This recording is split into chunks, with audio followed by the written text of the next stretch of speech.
This is ANCAP-SU, and we're going to discuss the end of wokeness.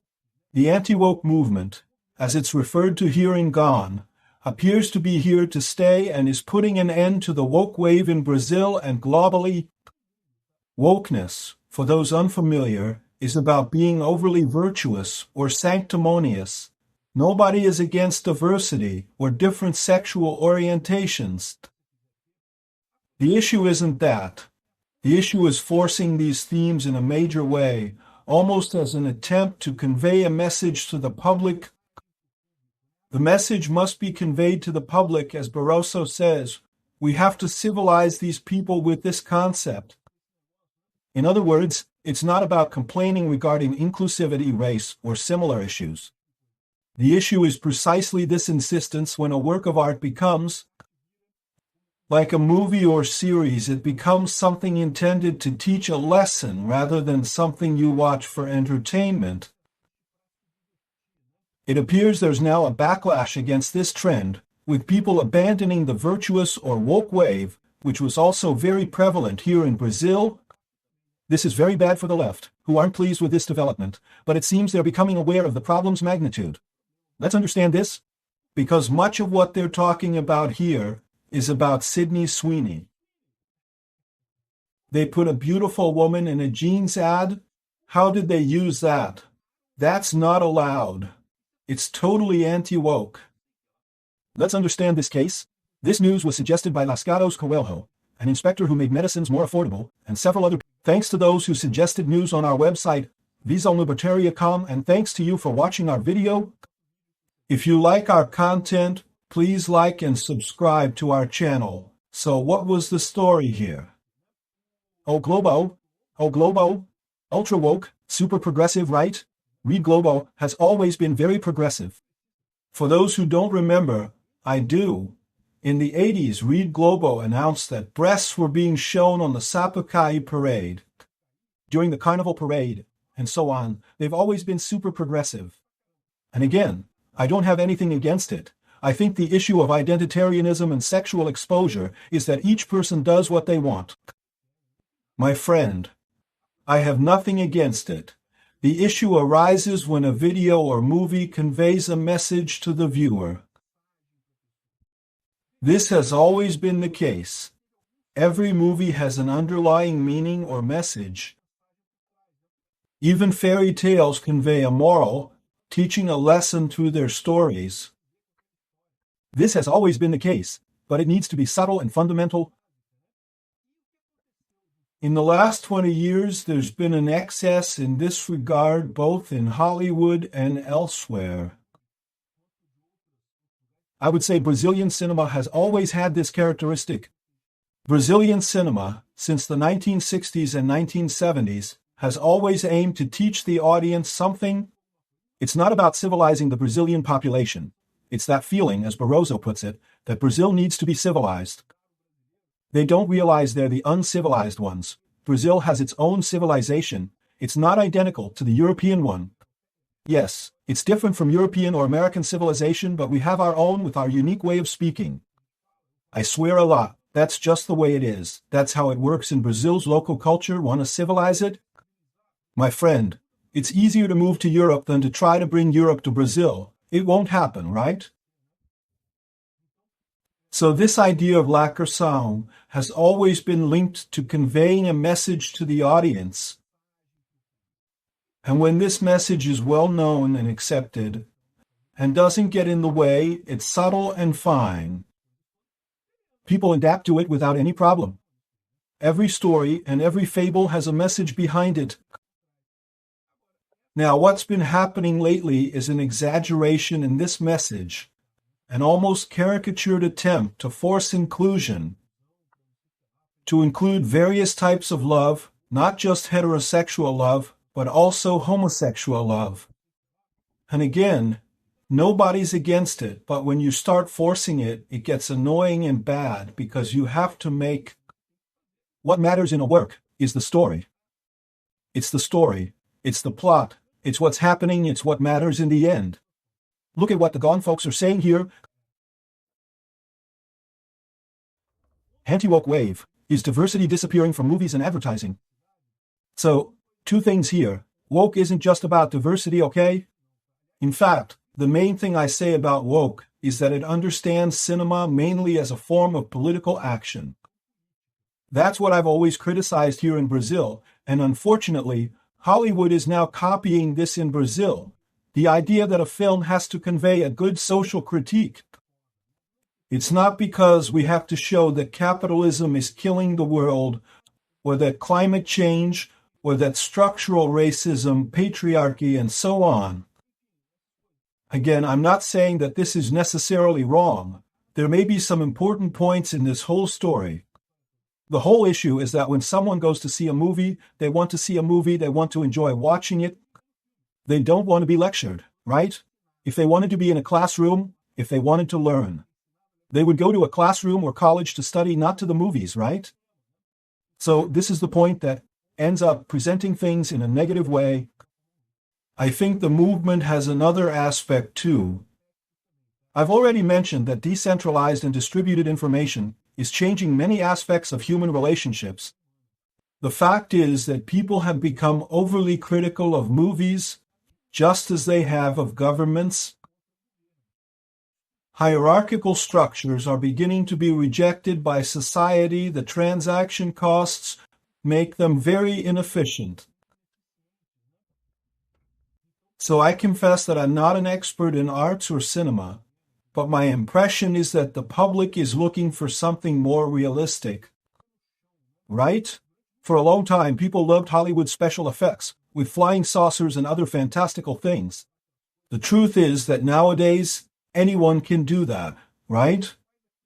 If you take a movie like Born on the 4th of July, which was a very successful movie back then, with flying saucers and aliens invading the United States and making war.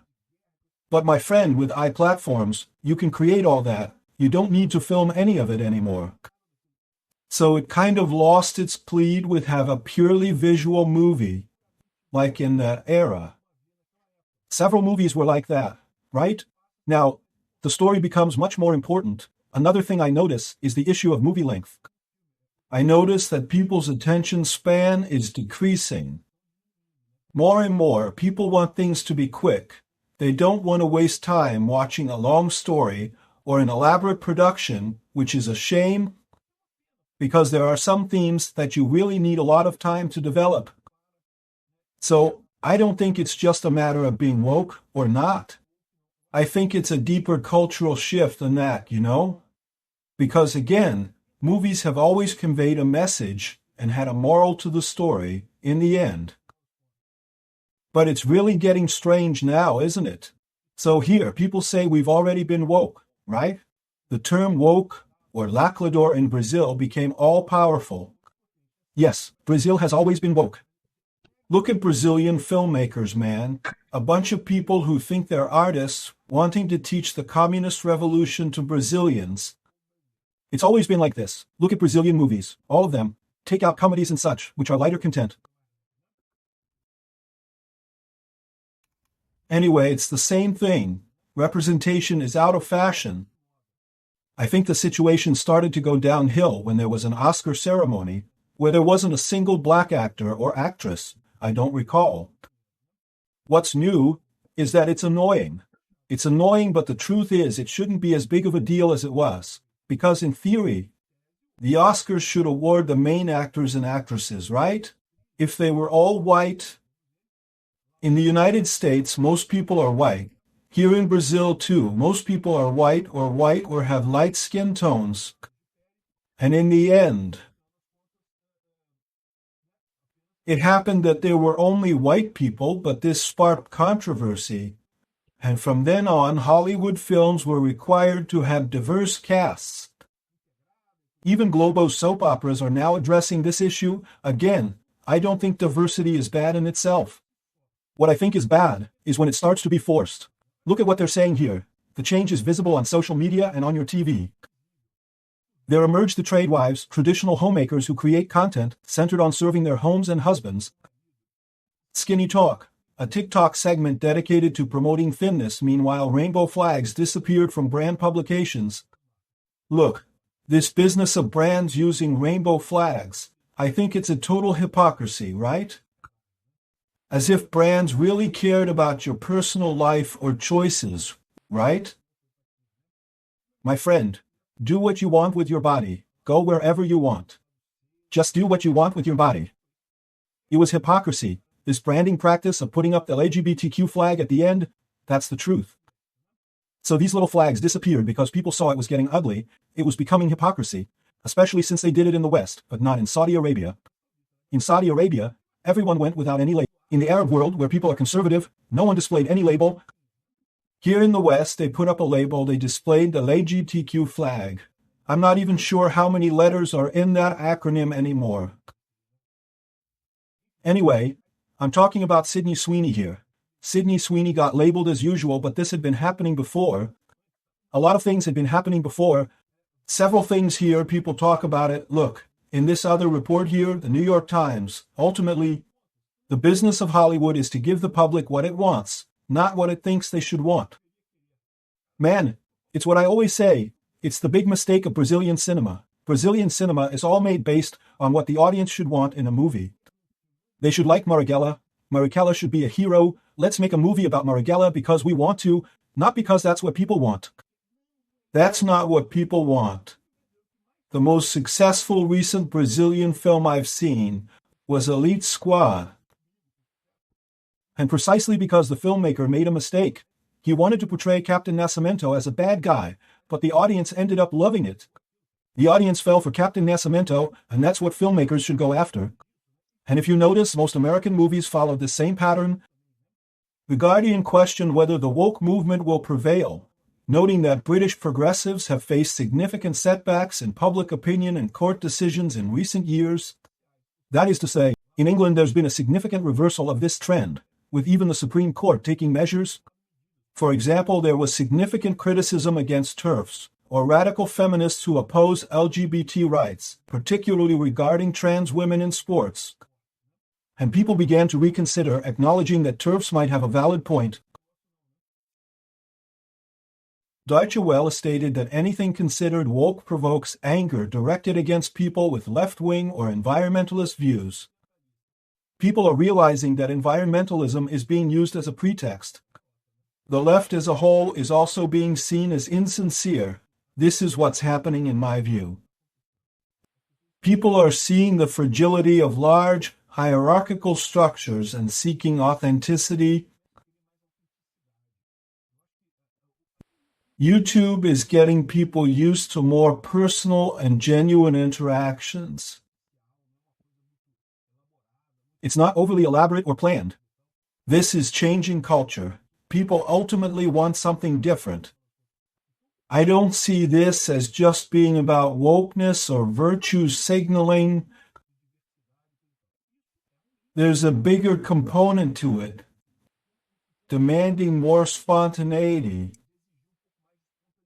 A more personal touch is what's being sought. And also niche, right? Because that's a different matter. When a Hollywood studio produces a big blockbuster, they expect to plead with, say, 90% of the world's population. What's happening now is that it's no longer possible to plead with 90% of the world's population. You have to make a movie now that's focused on the XYZ niche. I'm going to plead with this group here, but I'll likely alienate that other one. Yes, it's going to alienate some people. There's no way around it. You have to choose the... And you have to be careful because in many franchises, people have chosen the wrong niche. For example, there was Star Trek. Science fiction fans are typically a more conservative crowd. What's very interesting is that, historically, Star Trek has always been very progressive, but they tried to force this woke agenda on Star Trek, and it backfired. People didn't like it, and it was marked by that, so that's it. There was also the case of Jaguar, right? You know that Jaguar CEO resigned because of that commercial. The commercial they produced was totally woke, wasn't it? That Jaguar ad was very woke. They managed to damage the brand's reputation. It's sad. The same thing happened with Budweiser in the United States when they featured a trans actress in a commercial, and it backfired significantly. The fact is, I believe that this woke approach really needs to be abandoned. However, I don't think it's going to disappear. Instead, I think there will be segmentation, there will be woke content for those who prefer it, and non-woke content for those who don't, resulting in this division. What people need to stop trying to do is create content that appeals to 90% of the population. Those days are behind us. It's no longer possible. Thank you for watching the video until the end. In addition to liking, sharing, and subscribing to the channel, consider becoming a sponsor with contributions starting at $0.37. Click the Become a Member button below to learn about the terms and benefits of sponsoring the channel. For more information about our project, visit the websites displayed on the screen.